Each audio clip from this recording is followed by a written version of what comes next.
Well, let's move to the candidate of the Labour Party, Honorable Michael Okpeyemi-Bamidele, a member of the Federal House of Representatives, representing Ekiti, Ifelodun Federal Constituency in Ekiti State, and a former Commissioner for Information and Strategy in Lagos State. I also talked to him, starting with reasons that led to his exit from the then Action Congress of Nigeria. I'm committed to the growth of our democracy. I'm also convinced that for our democracy to grow, you cannot de-emphasize the need for internal democracy. I'm also convinced that if we're going to have internal democracy and if this democracy will grow eventually, some people must just be ready to stand up for certain things. I decided to stand up for something. I wanted internal democracy. Unfortunately, because some of the political principalities and powers in Ekiti State, within the leadership of ACN, of course, under the leadership of the governor, His Excellency Dr. Akiode-Afolabi, felt it was an affront for anybody to ask for free and fair primaries when there was a sitting governor. It was believed that you had some grievances that was actually led you out of the ACN, and that you were probably played out of the scheme of things. The real issue, in ACN, it was not about whether a governor could have a second term or not. It was what I termed to be the tyranny of incumbency.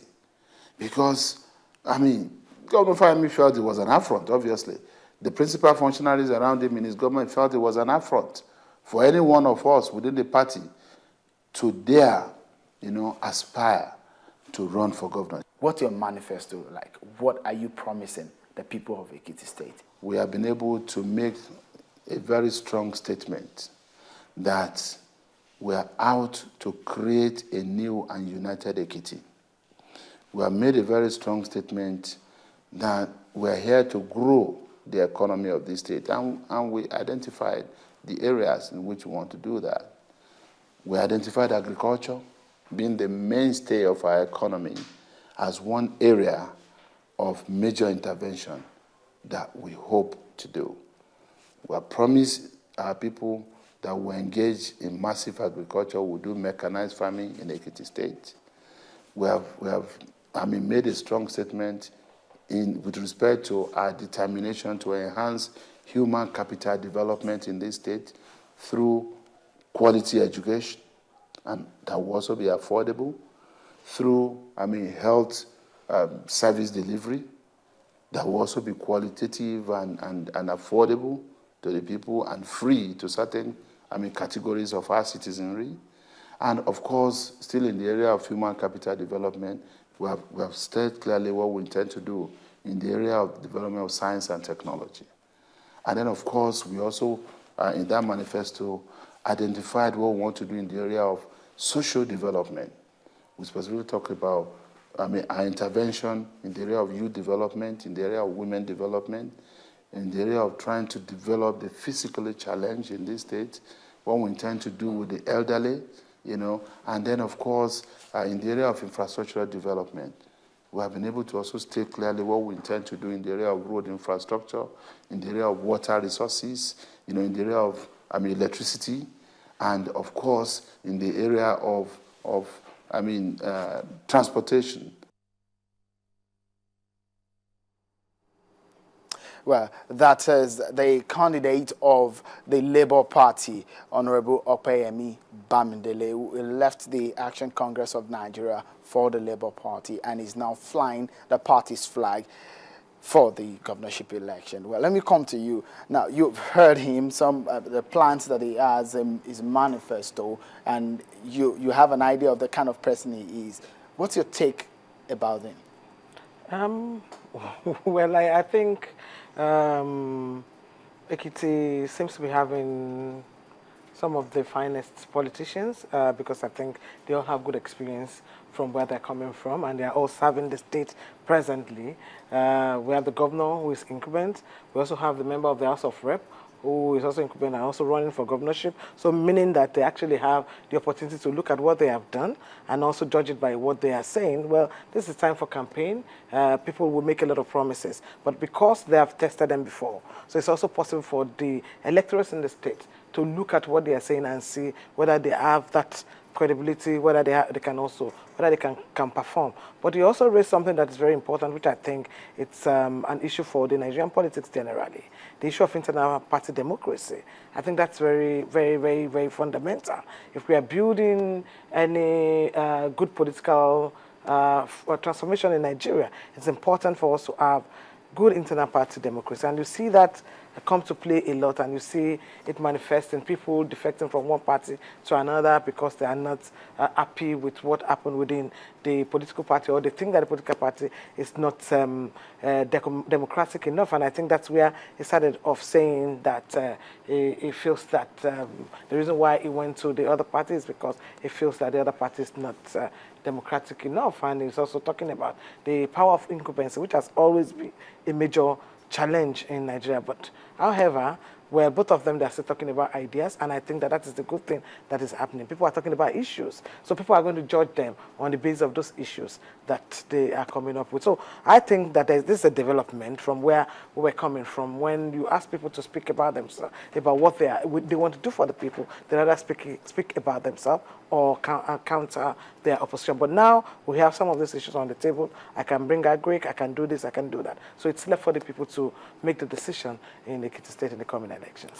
All right, let me welcome Mr. Ezenwa Nwagu. He's an election observer and a delegate at the national conference. He joins us via telephone now. Thank you for joining us and staying with us on the program tonight. Well, let me start by asking, you've been following our conversation on the program, and you've been following the Ekiti governorship election. June 21st is the date.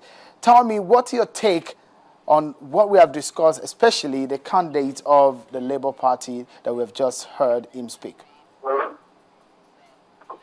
Well, thank you, Shane.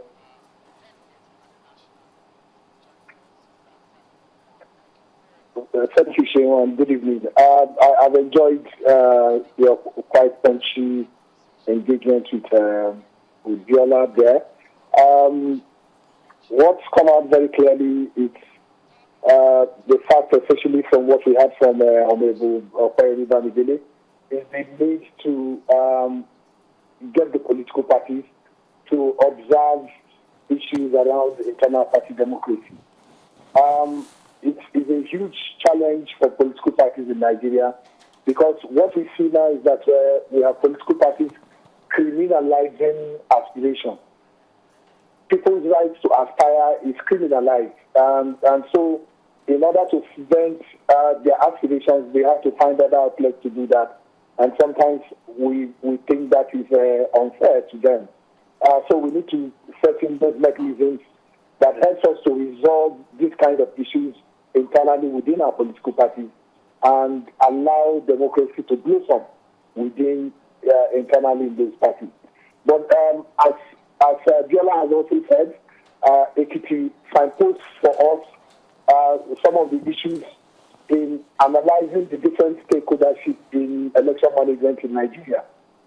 I've seen that you have bothered essentially around the candidates, but my concern would be how professional the security agencies will be, especially when you understand that it does seem that the opposition party is interested in the outcome of that election, as in their thinking it will help to change the dynamics of the election come 2015.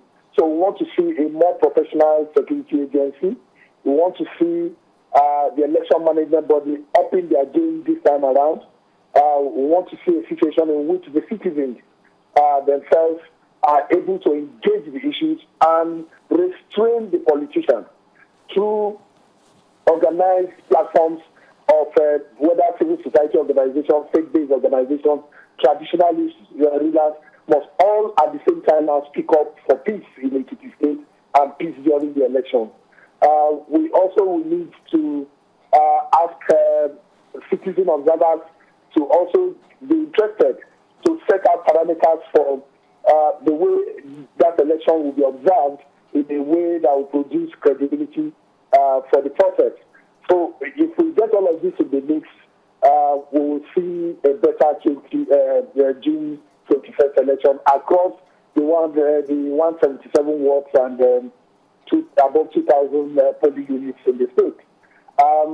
We also want to see effectively that the votes of the people will count and that we will not see much of a community conspiracy. We will see a situation in which the PUs in the farm settlements in the backwaters of Ekiti are manned efficiently to ensure that the votes of the people count. All right. Thank you, Mr. Ezenwa. At last, we're able to get you. But hang on, we're still going to come back to you. Stay with us on the program. Your thoughts are very key for us on the program tonight.